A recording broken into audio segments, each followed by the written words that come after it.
오늘 우리에게 주신 하나님의 말씀은 구약성경 에스더 1장에서 4장까지의 말씀입니다. 에스더 1장에서 4장까지의 말씀을 함께 보도록 하겠습니다. 에스더서의 배경이 되는 시기는 페르시아의 아수에로 왕의 치리 기간입니다. 에스라와 느헤미야가 본국으로 포로 생활을 마치고 귀환한 유대인들의 이야기를 다루었다면 에스더는 본국으로 귀환하지 않고 그곳에 남아있는 사람들의 이야기를 말하고 있습니다. 에스더서를 읽다 보면 특이한 점 한 가지를 발견합니다. 에스더서에는 하나님이란 이야기가 전혀 언급되고 있지 않습니다. 그래서 이 에스더서의 이야기를 통하여서 그 저자는 독자로 하여금 하나님이란 말이 나오지 않지만 과연 하나님이 그 에스더의 삶 가운데 이스라엘의 백성의 삶 가운데 존재하는지에 대한 해답을 본문을 통하여 발견하도록 하고 있습니다. 1장으로 들어가겠습니다. 1절에서 8절까지 보면 아수에로 왕의 그 페르시아 제국의 광대함, 부함, 화려함, 풍성함이 나옵니다. 거의 1년 365일을 매일 파티로 먹고 마시고 흥청망청할 정도로, 그렇게 해도 제국에 아무런 문제가 없을 정도로 그들은 엄청난 제국으로서의 정복과 그리고 많은 부를 거머쥔 나라였습니다.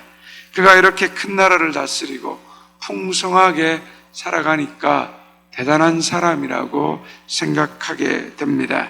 그러나 그는 하나님 눈에 보면 지극히 작은 자이며 비천한 자에 불과했습니다. 1절에서 8절까지 나오는 그 왕국의 부유함은 그 아수에로 왕이 가진 껍데기에 불과했습니다. 9절에서 12절이 바로 이 아수에로 왕의 내면의 실체입니다. 그는 자신이 주최한 잔치에 아내 와스디가 나오지 않자 격분하고 그 아내를 폐위시킵니다. 진정한 거인이 여러분 어떤 사람입니까? 자신의 부와 자신의 지위를 가지고 모든 것을 할 수 있다라고 생각하고 교만과 분냄과 사람들 앞에 거드름을 피우는 사람이 아니라 가장 자기 옆에 있는 아내부터 사랑하고 아내부터 섬기고 그리고 아내부터 돌보고 아내에게 화를 내지 않는 사람, 그 사람이 진정한 거인 아니겠습니까? 2장으로 넘어가도록 하겠습니다. 왕후 와스디를 폐위하고 새로운 왕후를 뽑습니다. 왕후를 뽑는 기준은 2절에서 4절에 나온 것처럼 세상이 보기에 아리따운 처녀입니다. 세상은 늘 아름다움을 추구합니다. 남자들도 여성을 볼 때 첫 번째 관심을 가지는 것이 외모라고 말합니다. 외모에 사람들은 끌립니다. 에스더도 왕후로 선택된 것을 보면 그 에스더의 외모도 굉장히 아름다웠다라는 것으로 우리는 알 수 있습니다. 그러나 성경을 읽어보면 에스더의 그 아름다움은 외모의 아름다움보다 그의 내면에 더 큰 아름다움이 있음을 알게 됩니다. 5절부터 보면 이 에스더는 부모 없이 자랐습니다. 삼촌 모르드게가 양육하고 신앙적으로 그 에스더를 길러내었습니다. 부모 없이 자랐다는 것은 고난을 많이 받았다라는 말씀을 의미합니다. 그러나 에스더는 그 고난 가운데서도 삼촌의 그 모르드게의 양육에 따라 신앙적인 양육을 받았고 집에 있을 때나 집을 떠났을 때나 하나님의 은혜, 그 하나님의 신실함에 순종하는 삶을 살았습니다. 에스더가 가진 참된 아름다움은 바로 고난을 통한 성숙, 은혜를 잊지 않고 순종하는 삶, 즉 내적 아름다움입니다. 하나님은 우리의 외모를 보시는 분이 아닙니다. 다윗도 그 외모가 얼마나 볼품없었으면 왕을 찾으러 온 사무엘 앞에 아버지가 7 형제들은 다 보여주었지만 다윗만 보여주지 않았습니다. 그만큼 육신적으로는 별로 볼품이 없는 사람이었습니다. 그러나 중요한 것은 하나님이 보시는 것은 무엇이었습니까? 마음입니다. 중심입니다. 우리의 마음과 중심이 하나님 앞에 아름답게 드려지면 하나님은 그 우리 중심을 보시고 하나님의 사람으로, 하나님의 일의 동력자로 우리를 사용하시는 것입니다. 그래서 우리가 가꾸어야 하는 것은 우리의 외면이 아니라 우리의 내면입니다. 70이 넘어가면 다 어떻습니까? 그게 그겁니다. 아름다움 다 사라집니다.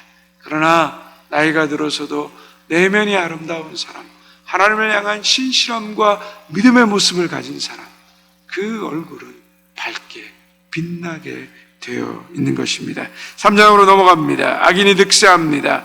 하만 앞에서 모르드게가 무릎을 꿇지 않자 하만은 모르드게와 모든 유다인들을 멸망시키고자 하는 계획을 세웁니다. 하만이 목적한 것이 왕으로부터 승인받고 곧 그 모든 악한 계획이 이루어질 것과 같은 긴박한 상황이었습니다. 바로 십자가의 시간입니다. 예수님이 죽으실 때 그 마지막 십자가의 시간도 바로 그러했습니다. 이 시간은 죽음과 절망의 시간입니다. 악인이 득세할 때, 고난이 물밀듯 몰려올 때, 어떻게 할 수 없는 상황 가운데 우리가 처하게 될 때 우리는 어떻게 해야 될까요? 세상을 원망하고 하나님을 원망해야 할까요? 그렇지 않습니다. 우리 그리스도인들이 위기와 고난 앞에 섰을 때 오늘 모르드게는 이런 그리스도인의 모습을 보여주고 있습니다. 우리 4장 1절의 말씀을 함께 같이 읽겠습니다. 4장 1절입니다.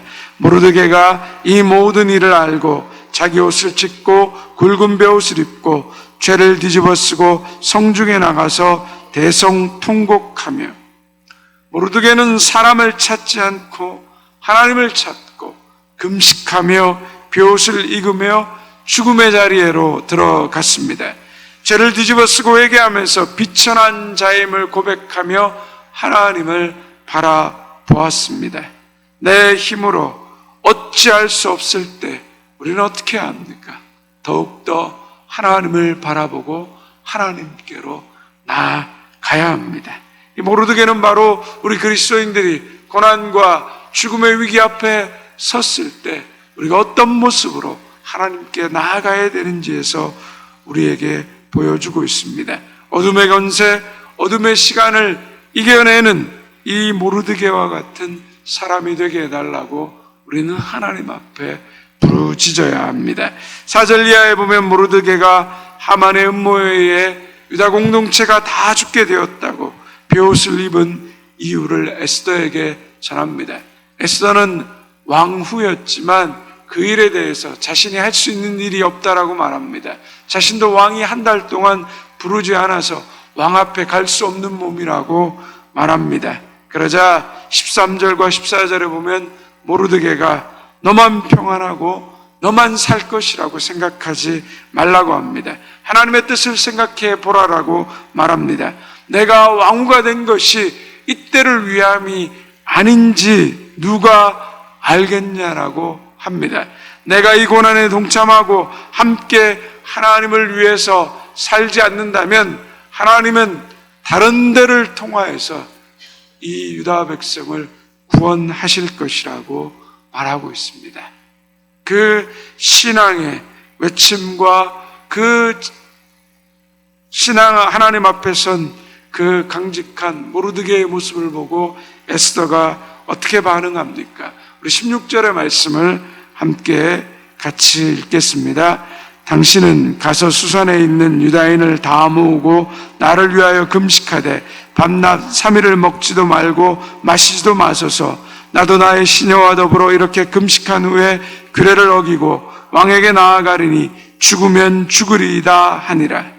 함께 금식하며 그 죽음의 상황에서 자신의 생명을 동일하게 하나님 앞에 드리며 나아가겠다라고 말합니다. 여러분, 고난은 어떻습니까? 고난은 함께 겪는 것입니다.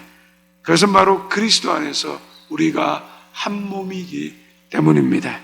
우리 교회에도 어려운 고난에 처한 분들과 병들고 아픈 분들이 많습니다. 경제적 상황이 힘든 분들, 오랜 병고로 인해서 지쳐있는 분들, 또 마음에 힘든 어려움을 가진 분들, 상황적으로 여러 가지로 어려움이 있는 분들이 많습니다. 우리가 이런 분들을 외면한다면 하나님은 다른 데로 말미암아 그들을 구원 얻게 하실 것입니다. 그들이 불쌍한 것이 아니라 우리가 아프고 힘든 이웃을 돌아보지 않고 외면한다면 우리가 불쌍한 자들입니다. 하나님이 우리에게 선과 은혜를 베풀 수 있는 기회를 주셨는데 우리가 그 기회를 잃어버리기 때문입니다. 그리스도의 몸된 교회로서 형제자매들의 고난과 아픔을 보면서 우리가 무엇을 해야 할지, 나는 어떤 일을 할 수 있는지, 하나님이 어떻게 동참하기를 원하시는지 우리는 늘 묵상하고 생각하며 큰 일이 아니라도 지극히 작은 일이라도 그의 이름이 기도 제목으로 나온다면 그를 위해서 간절하게 기도할 수 있는 마음을라도 우리가 가지면서 우리가 고난 앞에 있는 우리 사랑하는 많은 지체들에게 하나님의 위로와 평강과 하나님이 내게 주신 은혜를 선하게 사용할 수 있는 그런 아름다운 믿음의 공동체 되시기를 주님의 이름으로 축원드립니다. 이제 에스더 1장에서 4장까지의 말씀을 경청하겠습니다. 주의 말씀은 내 발의 등이요 내 길의 빛이십니다. 아멘.